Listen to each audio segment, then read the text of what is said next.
Hi, I'm Jennifer. Hi, I'm Mike, and welcome aboard to our brand new podcast called Taking Off with Mike and Jen. In this podcast, we will be diving in and unpacking all the baggage, anything from communication to finances, family dynamics, expectations, and what it looks like to fight or flight. We have 32 years of marriage and a lot of Christian counseling under our belts, so no matter where you find yourself, whether that's being single, dating, engaged, or married, this podcast is just for you. Are you ready to take your relationships to new heights? If so, sit back, relax. We have been cleared for takeoff. Hey everybody, Jennifer's going to bring us in today. Hi. Hello. Welcome to Flight 7. Yes, Flight 7. And I think what we're going to talk about... I'm sorry. The giggles? No. I mean, yes and no, because this is one of those things where I feel like he's just a little bit feisty today. And so it's one of those things where I can either accept the feisty and just deal with it, or you can watch us have a little throwdown. We'll see how it goes. That might entice him to stay on board. Anyway, I think we're just going to start talking about where we left off the last flight, which was Jade, our second child. And I think Michael posed the question of how long did it take to get pregnant with Jade, right? I did. Because it took 3 years with Nicholas. We talked about that. And it took about 3 seconds with Jade. Literally, first try, Jennifer's pregnant. Yeah. Which is a pretty funny dynamic because we wanted a baby so badly. And God knew that we didn't need to have a baby. And that's why we didn't get pregnant for 3 years. Yeah. We're convinced of that.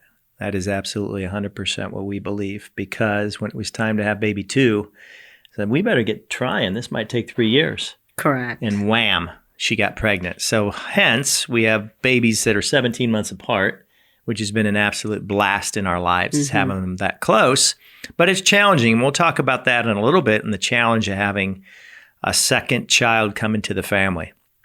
But the story with Jade was fun because unlike Nicholas's story, in slow and methodical, 3 years to get pregnant. As you recall from the last time, let's run to the hospital. Let's rush to the hospital. Oh, no. You're not ready, ma'am. I'm sorry. Go back home.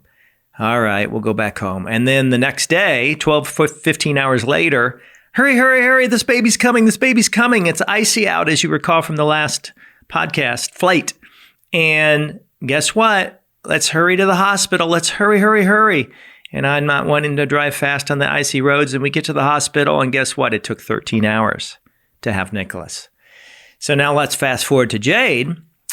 Let's hurry to the hospital. Let's hurry. No, come on. It took 13 hours to have Nicholas. And it was summer. No. It was summertime, so there was no ice or anything. So we get into the car, rush. She's losing her mind, just thinking that she's going to pop, right? We head to the hospital. I drop her off at the front because she's losing her mind. I go to park the car, look at my watch. I leisurely come in. I got 13 hours. And I hear somebody screaming as I walk into the hospital I guess it was the emergency room. No. They did. It was at the baby delivery place, right? Yes.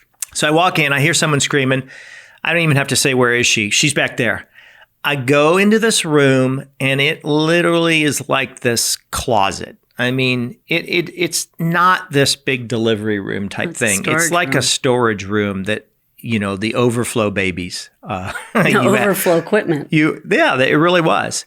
And they're trying to get this stretchy heart monitor thing around her big body, and she's flipping around like a fish, trying to have this baby. They can't even get the heart monitor around Jennifer, and out comes Jade. 22 minutes from the time I dropped her off to the time that we had this baby, which, as we'll further talk about, the 13-hour chill, relax, I don't want to get out of here, it's warm in here, Mom, to number one child, Nicholas, to I'm out of here. I got things to do. I got people to see. That is exactly the personality of our daughter, Jade. To this day, they are both that way, which is really something else. So we have this child, and now we have two. We're young. We're still in our 20s. We have two children. We really didn't expect to have the second child so close to the first child, but we got pregnant, so there it is. And the dynamics of now we're going to, come home and introduce this new baby to our 17-month-old, and what is going to be the reaction? We had absolutely no idea. Other than maybe books, there wasn't anything back then as far as research goes. There weren't any YouTube videos that you could watch to, just get somewhat of an idea what this response is going to be. You just walk forward and go with this situation. And so having two children, is literally like you might as well have 4 kids if you have 2. It's not a double the workload. It's probably 4 times the workload. You can't imagine until you have this second child how hectic it really is, and the way of life that you were so used to, the way of doing things, the standard operating procedures, as we would call it in the airlines, of having 2 is thrown out the window, because now the needs of number 1 don't go away, and number 2 needs are more important at this period because they're a blob and they can't do anything except, as we said before, poop, pee, and sleep. And the other one now can walk and can put the arms out and can communicate. And now, guess what? I got a baby sister that is taking my time away from my parents, and the dynamics are pretty interesting, right? Yes. So what do you have to say about that? Well, I was just going to give, for the women out there that are young ladies, older ladies listening, the whole birth story is such that I knew that my baby was coming, not like the first time, because why, ladies? I already had a baby, so I already knew what it felt like of the second one coming. And without getting too graphic, we all know the big warning of when you are pregnant and you are going to deliver, your OBGYN should tell you that there's a high possibility of going to the bathroom on the table while you're delivering. And that was literally something, being pregnant all those months with both kids, that I was so fearful of, because that is something after 32 years of marriage, we still don't do. We'll go potty, but that's about it. TMI, baby. Well, I have to be real with these people. They need to know. So I was concerned with that. There was no way I was going number 2 on the table. So in saying but you that, can't help that, right? No, you can't help it. And if you do, no big deal. Get over it. No, you're not going to care in the moment because you're in so much pain. So I knew I was delivering because A, I already had a baby. B, so I knew what it felt like. And I had pretty much gone to the restroom and felt like I had emptied my whole body of anything. And then labor started coming. So of course I was like, oh yeah, Michael, this baby's coming. So as he said, we got to the hospital. While he was parking, I believe it was a nurse or orderly that took me in, and they didn't believe me that I was giving birth. And I kept saying, no, this baby's coming. It's coming now.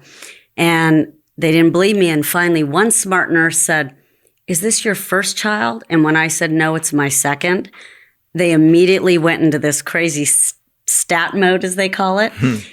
And they put me in the only room that was available. All the labor and delivery rooms were full, so they did put me in an overflow storage room. So it wasn't nice.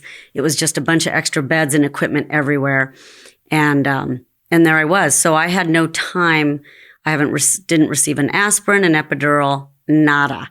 And with both of our kids also, we did not know what the genders were. So that was really fun.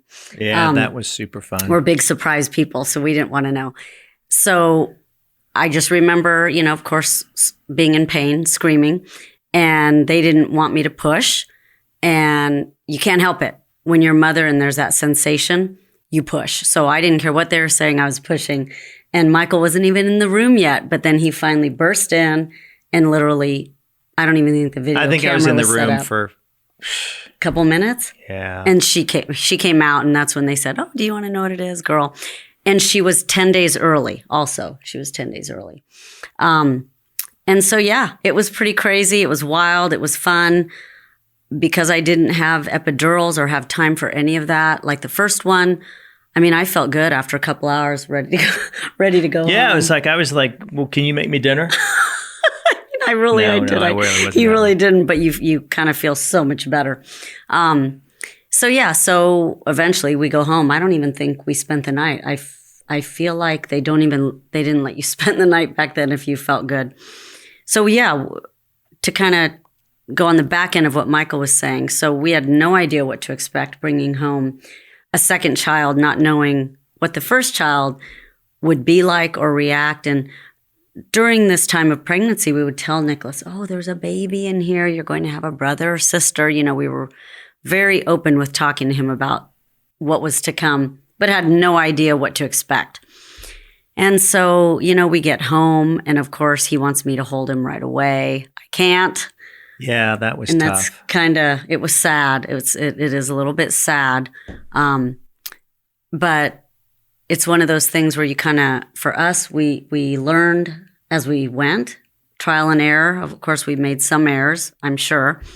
But we just were very open with Nicholas about how this is his sister now. And it's all about family and protection. And he's the older brother, and what a big responsibility that was. Not like putting responsibility on him, but to make him feel extra valued, And so, yeah, it was And I remember pretty crazy. sitting him down on the couch as that first day or so after we came home and saying, "Okay, now it's time for you to hold your baby sister." Yeah, it was And sweet. having him be a part of the process. 100%. Not you're on the outside, but you're part of this entire process. Right. This is your sister. You need to hold her. This is how you hold her. This is why you hold her this way. You don't know what and how much information he's being able to process and take in, but you're talking to him like an adult because why not?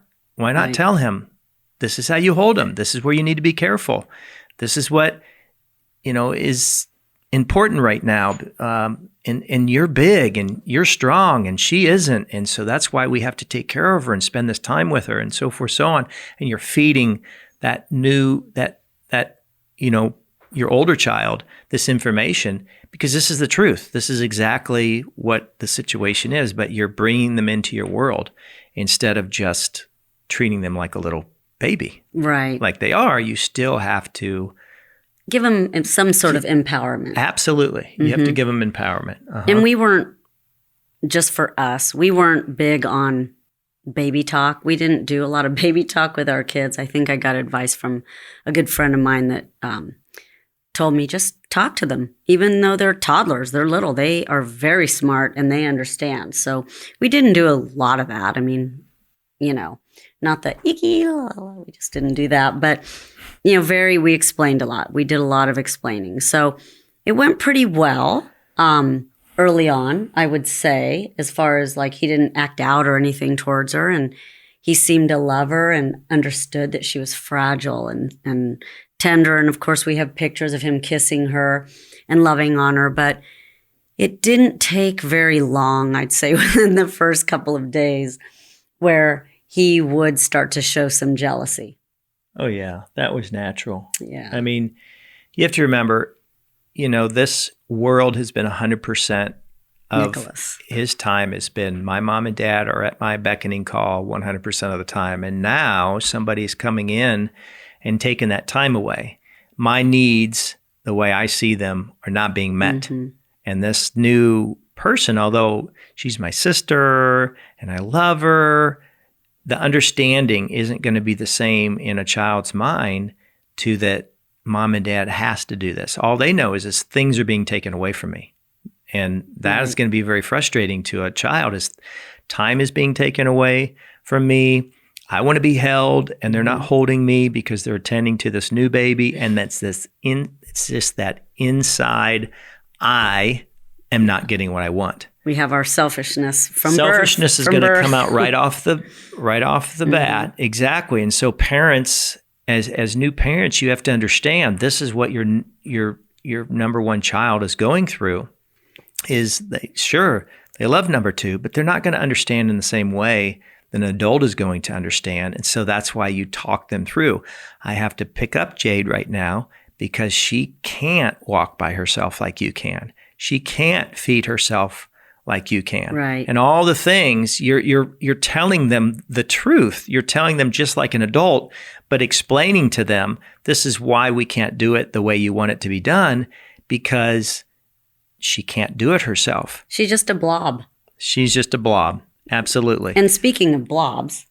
Yeah. So for fathers out there, and I think Jennifer's going to touch on it as well, but we didn't carry the baby. The baby's been in the mom's tummy this whole time. There's a connection there, a natural connection. We basically want this child to come out and start running immediately and throwing the ball and wrestling and this, that, and the other. Where most of us probably didn't play with dolls when we were little, guys-wise. We probably didn't do that. And so we don't have this like little tender, hold the baby, change the baby, feed the baby, put the baby to sleep. Like these are just details that are boring, right? They're completely boring. The baby's a 10-pound baby, if that. 10. Oh. And you want this child, like you're thinking about the next stage already. You're thinking about, okay, I need some feedback here. I need a smile. I need it to grab my finger. I want it to run around. I want to wrestle with it. And so the first 6 months, honestly, are just, okay, this is my child. It's as sweet as can be, but I feed it. It gives me kind of no feedback. I change its diaper because it gives me plenty of feedback. And then it sleeps and it takes away my sleep. So there's not this overly huge fun aspect that guys generally want to have fun, right? And the wife is just all into, oh my gosh, I finally have my like a live doll that I played with growing up. I have this live thing that I get to change its clothes. And guys, of course, we could care less what they're wearing, at least me. Put it in a little onesie from Walmart, and then that is what it's going to wear for 6 months. That's fine with me. I could care less. I mean, that's just the honest truth from my perspective. And so we wanted to touch on that a little bit so that for those of you out there that are in this season, not to be, number one, not to have an expectation of the new dad.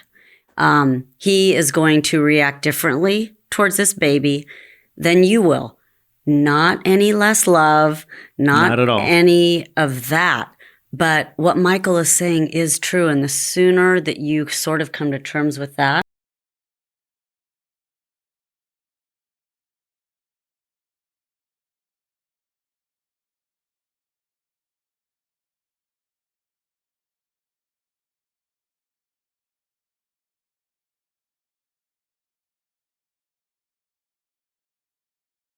be honest, it's a blob, a very cute blob, but a blob. So don't feel like, oh, you don't, care as much or love, blah, blah, blah. And that just isn't true. They're just going to show it a different way. Guys generally are going to, two things. We're going to want to protect and we're going to want to teach. And as people out there who have relationships, what do guys want to do? They want to teach and fix all the time. Yes. Girl comes with a problem. Fix. We can barely have it come out of her mouth listening wise before we're like, okay, I have a solution here. I can fix this. I can, and your That's intention. caused a lot of fights, I'll tell you that. And the intention though, right. of the guy is to make things better. Yeah. Always. And so we appear as if we're not listening, we don't care. And in reality, it's like, okay, I can fix this for you. I can make this better. Right. And so women need to understand this is what men want to do is fix the situation and get whatever is causing problems away. And that's kind of the same thing with this new little blob. Yeah. So I want to teach this baby and I want to protect this baby for now.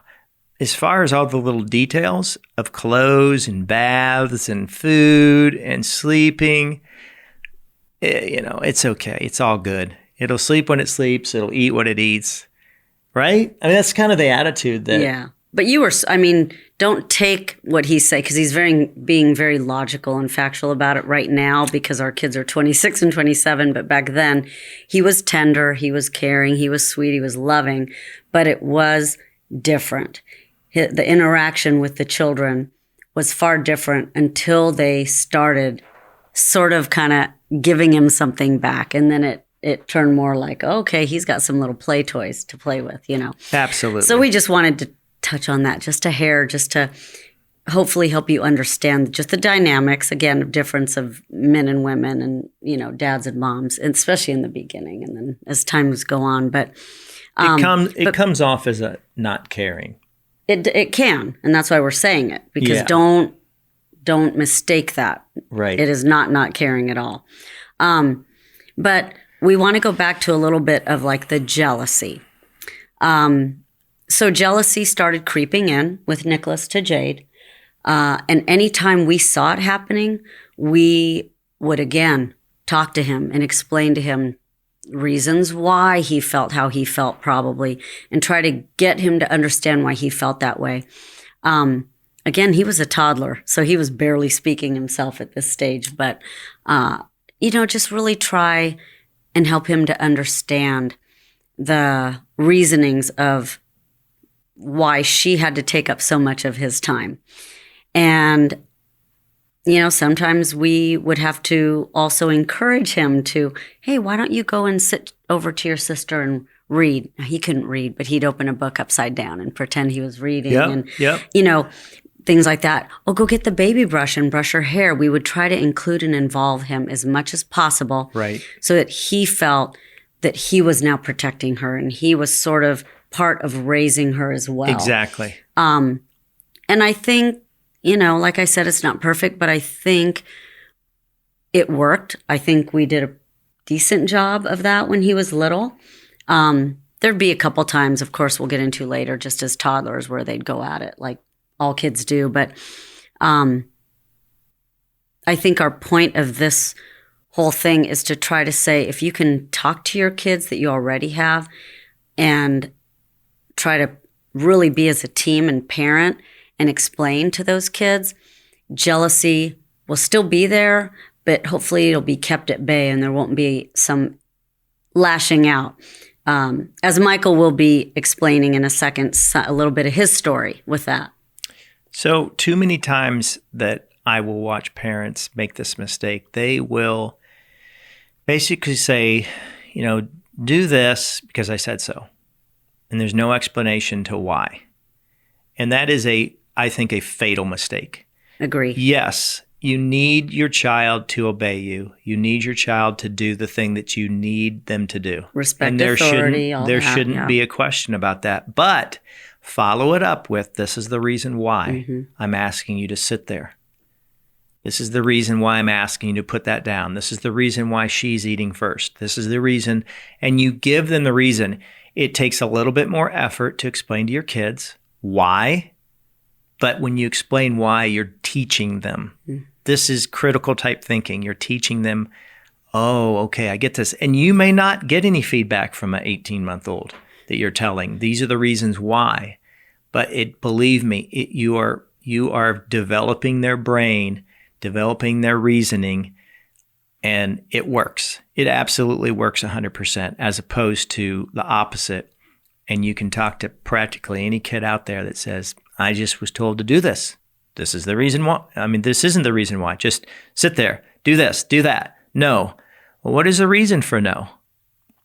Most of the time, there is a reason why a parent makes the decision they make. Explain that to your child. It's not very hard to do, right? So, right. You got a little bit off topic there. Well, I always do. Yeah. You do. That's why we're here. You do.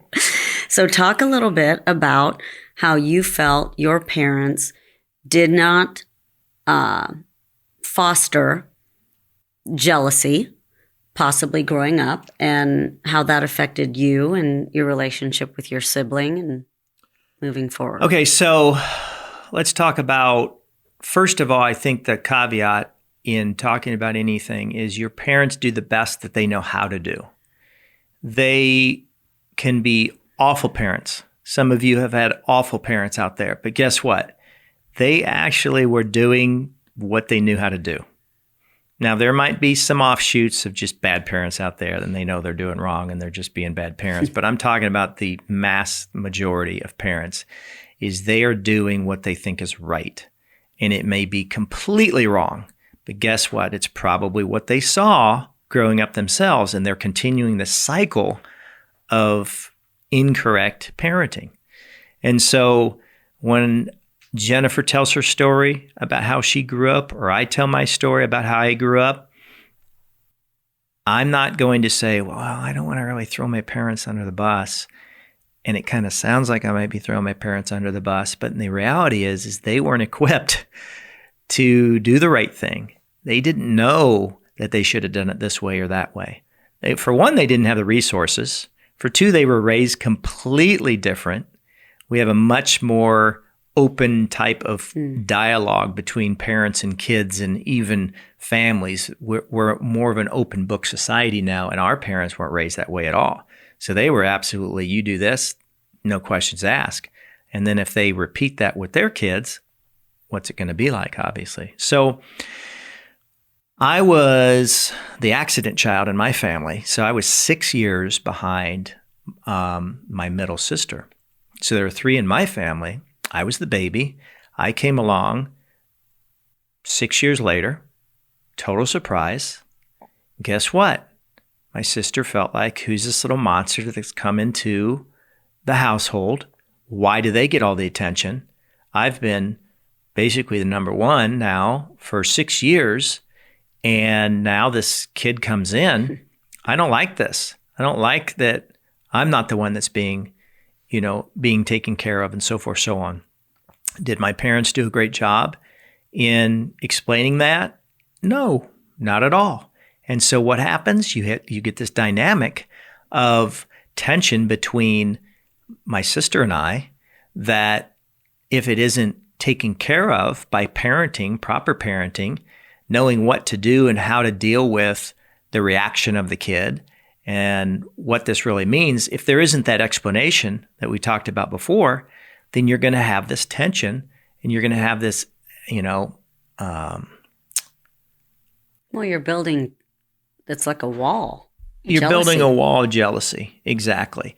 And if a 6-year-old, you can't assume a 6-year-old knows how to react to this new thing. The 6-year-old just knows things are different, right? Mm-hmm. And if the parents aren't doing the proper parenting techniques to deal with this, then you're going to have some tension. And that's exactly what happened in my family, was that. And can I throw my parents under the bus? I mean, it is what it is. They weren't equipped to parent properly in that situation. An accident child comes along, and it is what it is. And so it's definitely something that you just have to deal with it. I mean, as adults, as kids. I mean, you don't know as kids yourself. You don't know what's happening. You don't know how to fix it. You just know that there's tension, there's fighting, there's jealousy, there's all these things. And as we have talked about so much during these flights, this baggage, and that's what it is, this baggage will completely stay with you for your entire life if you don't deal with it. If you don't unpack that baggage and you don't go through that baggage and you don't deal with, that hurt that you had growing up for whatever reason, whether it's self-induced or someone put it on you, then that baggage is going to be there forever. And so you're dealing with little Mike, little Jenny, little whoever you are out there. Why do I get jealousy against my brother or sister? Or why do I feel this way? Or why do I feel that way? It's called baggage.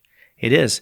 And if you don't deal with that, either just, with your spouse, with your counselor, mentor, whatever, It's not going away. It's there. Those are challenges in life. I mean, this is why we have talked in the past about we are going to filter all of our problems, all of our baggage, all of our things through what the Bible has to say about life. And this is what's going to unpack our baggage, and this is what's going to get us through this tough time, get us through these things that, maybe happened to us as younger people, and we've been holding on to this for years and years and years. It has had a grasp on us for all these years in affecting these relationships. It's time to unpack it and time to get through this stuff. And, we're just talking about the dynamics of having another child. But the reality is, if you don't deal with this right and do this right from the beginning, you can affect a person's life for decades, and it just creeps up, right? Yeah, but feel free to know too that there's grace involved, forgiveness, apologies. He and his sister were not close growing up. They fought a lot, oranges thrown at the face, just all these different things. And, it wasn't until adulthood, to give some encouragement, that things got, a lot better. I mean, they're obviously adults now, and everyone's busy. So time-wise, it's harder to get together with everybody. But now they can get together and talk about even some of those ugly stories and laugh about it. But not to say that there's still not wounds, the wounds that are still there. They may be scarred over a little bit, but be encouraged that as you grow as adults, let's say you were not close to your sibling, that doesn't have to be forever, that it can change, and that things kind of move forward. And even talking to his parents, he talks to his mom a lot about just errors that were made and how things could have been a little bit different, and, things like that. So, the biggest takeaway I would say with this is just be sure to talk to your kids. Just be open with them, talk to them, explain, a lot of explaining. They are sponges for sure. So we thought, I just want to say, your main goal is to break the cycle that you have been in. So you're really starting off from scratch. So, you're freshly married and you're having this baby. You're starting from scratch. It's figuring out, and what you have to figure out is, what is your baggage? What is it? Where am I going to mistakenly mess up my kids? It's a fresh start. And I say that in the sense of like, where is that baggage? If you don't ever address that baggage and you don't get to the root of why I get frustrated so quickly when my kids do this, or why, why? Ask those questions. Why? Why do I react this way when this happens? Why does she react this way when this happens? Why do I react when she reacts? I mean, this is all from the way that we were raised in the society that we were brought into. It's just about me all the time. And so you have to figure out, what is my own selfish aspect to why I am the way I am? And then what is the cyclical type situation that I was brought up in why I think a certain way and why my spouse thinks a different way? And then you have to sit and talk about, well, this is how I was raised. How were you raised? This is what happened when, this happened in my household. How was it for you? And then talk about that. And then guess who's right? Compare it to what the Bible talks about. Compare it to what Scripture talks about to get the correct answer. And you might need some Christian counseling, some counseling to get you through this, a mediator to get you through all this tough baggage that you talk about on why I feel this way about this, and I feel that way about this. We haven't even scratched the surface on, like, you have 2 kids, and now let's say Nicholas does a little naughty thing.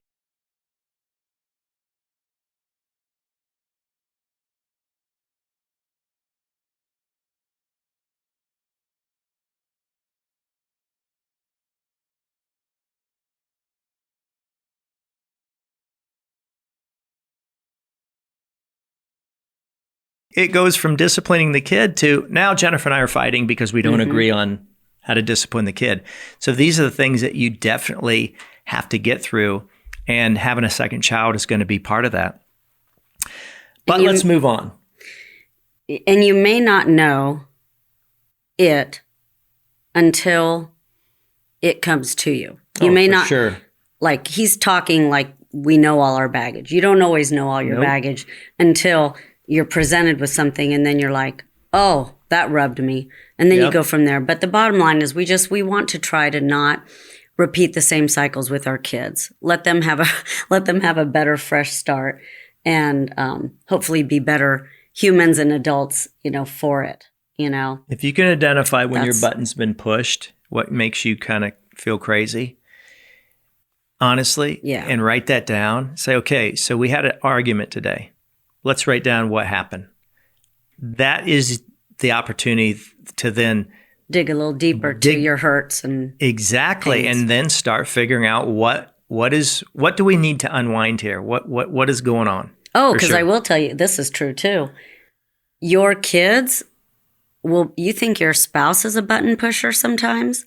Your kids are going to hit every button and teach you more about yourself and make you look inside yourself to be like, holy cow, I need to fix this, change this, get better at that, because somehow they innately know how to push the buttons, right? Yeah. And, honestly, it's like God knows what buttons you need pushed. And he's basically saying every time, that's right, in order to grow and get closer to him. Yeah. So, okay, we touched a little bit on kids, second kids, got a little deep for a second, a little serious. But since we're sort of on the kids subject, someone had sent in a question, and we're going to address this question as our first question. Someone sent in, is there such thing as a favorite child? So. Pause. Quiet. Is there? What do you think? So we've had this question asked to us before, even before these flights, and you have babies and kids, and people tend to ask that. So the way we both sort of think, if I'm on the same page, I think we are. We don't think there's per se a favorite child. What it is as your children start to grow up, they start to show certain parts of their own personality, and then personality that's a little bit like either you or your spouse. And so what happens is there can be more of a connection because of like-minded things, like-minded characteristics, heart issues, the way somebody thinks. So you tend to bend a little bit more maybe towards that child when it comes to things that are more like you, because that's what you have in common. But as far as a favorite child, we would both say no. We've had some friends who have boldly been like, oh, that's my favorite child. But when you really dig deeper, it's not so much that it's their favorite, it's what they have more in common with. And sometimes what the other child tends to have that isn't in common with you can rub you or be maybe a little bit more like your spouse or your own mother or the grandpa. And so if you're not being a parent that is being purposeful in getting to really know your kids or what have you, then sure, you might think, I get along with this one more, so in turn, that's my favorite child. But that is not the way we think at all. You could probably ask our kids, and I'm sure one would say, oh yeah, they like that one better, or that, because I think that's just kind of a kid thing. To this day, I still tell my mom, I know Mark's your favorite. I know you should just admit it and just let me move on. And of course, she just laughs and she won't. But I really do. I think, and that's Asian culture as well, as usually the boys. But for we two, we don't think there's a such thing as a favorite child. It's just who you kind of have more in common with, that you're like, oh, okay, I see that. And then the other one's like, oh, I see that. And sometimes they're too much like you. And then it's also the opposite, right? Sometimes if they're too much like you, they're rubbing you because they know that button to push because they're just like you. And so, do you want to add anything to that? Because I don't think. I always have a lot to say. Yes. So again, I think you have to differentiate. You maybe grew up and felt like, oh, for sure I was the favorite child, or for sure my brother and sister were the favorite child, and these are the reasons why. What I think we need to address is, okay, that might be true. That's the way that you feel. That's how your parents absolutely made it clear, possibly made it clear that that's how they feel. But that's not what you want to do. This is not the way you want to raise your kids. And so again, break the cycle of whatever either your perception was, or it wasn't even a perception, it was crystal clear. I wasn't the favorite child. It was my sister that was the favorite child, whatever that might look like. Just don't do it with your kids. And so that's what we're here to do, is to help you navigate that. What's that going to look like not to produce that feeling with your kids on that there's a favorite there. Now, you can only do so much as a parent, right? Every single kid has their own feelings, their own perceptions, and it's up to you to communicate to your kids that, hey, this favorite thing, it's not a real thing. Now, when you have kids yourself, you will realize there might be something, as Jennifer said, that I am more connected to this kid because there's a like-minded thought, but there isn't which one would I pick if I'm to grab one out of the fire. That's just not a thing. I mean, and again, if there's the baggage that you feel this way with your parents, one, I'm sorry. That's very just sad and hurts me to the core. But, barring their baggage, your parents' baggage, and how they maybe are communicating that or feeling that way, I guarantee it's because they felt that way themselves through your grandparents. But when I think about my own two kids, and I could give you a list of things I'm closer and think more like with Jade, and then I could give you a separate list and think the things that I'm more close and think like with Nicholas. That doesn't make a fave at all. Right. That's just different personalities, different likes. And where I can diss one kid, I can like the other, and then I can completely reverse that and say, but you don't have that and they have this. Who cares? We're all different. That's just different personalities. That has nothing to do with favoritism. Oh, that made me think of something. I'm going to go backwards for literally just a second, and then I think we're probably done with this flight, about ready to land it. But it made me think when you're talking about different kids. Also, for those of you who are on your possible, I guess it would be second child, because then you would know. I remember being pregnant with her thinking, am I going to love this child the same way as I love the first one? Is it possible? Like, that really was a thought in my mind a lot, carrying my second child. I remember that. I totally remember that. I kind of worried about it a little bit, and I was scared about it. And I don't know. All I can say is it just shows you the love God has for us as his children, because I never in a million years thought that I really could love another child as much as I adored Nicholas. That. And when she came out, and I didn't even know again what gender, it didn't matter obviously, but I held her in my arms and they're like, you want to know what it is? It's a girl. And I freaked out, but it's just instant.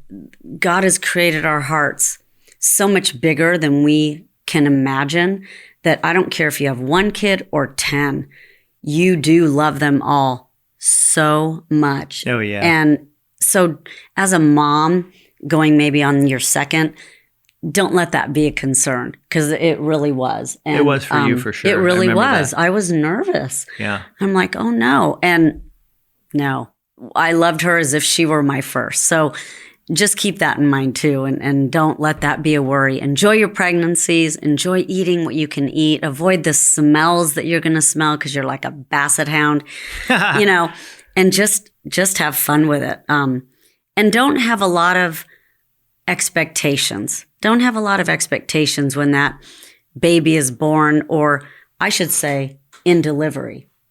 Cut yourself some slack. You want an epidural? Get an epidural. You want to go natural? Go natural. If you have to get an epidural last minute, do it. You want a nurse and that's your plan? Nurse. Baby doesn't take the nursing? Go to plan B. Cut yourself some slack as a mother, because there's going to be enough coming at you and you're going to feel enough guilt, pressure, weight. And honestly, let it go. Just be in the moment each stage with those kids. You can ask any parents, every single child from 1, 2, 3, 4, 5, it gets easier in understanding what it's like to be a parent. And so it's going to be a different dynamic for child 1. Yeah. It's going to be different for 2. By the time somebody that has a lot of kids and people with a lot of children will attest to this, they're just like, it's like Home Alone. Where's Kevin? I don't know where Kevin is. I mean, that's just the way you're trying to navigate life and get through life. And there's only so much time in the day. So, that's just the facts. Yeah, absolutely. Well, keep your questions coming because the questions, we love getting them. We love to get the questions. And we will that get to them. fires us up, and we'll get to them. Obviously, there's a limited amount of time, so we hope that the questions will whichever ones that we as a team choose and talk about, they're definitely going to hit everybody's lives for sure. But as time goes on, we'll get to more and more topics and more questions and addressing them. And also, give us some feedback. Do you want us to go deeper? Do you want us, whatever it is, just give us some feedback. We love the feedback. We're a new podcast. We call them flights because we're both in the airline industry. And we just appreciate you guys showing up, giving us the likes, the subscribes, all the things that you do. This is flight number 7. And it's been our pleasure to have you aboard. We're going to land this jet. I'm going to land it smoothly. Bye-bye. And say bye-bye. That's right. Bye-bye now. Bye-bye now. Bye-bye. Bye-bye. Have a good day. See ya. Bye-bye.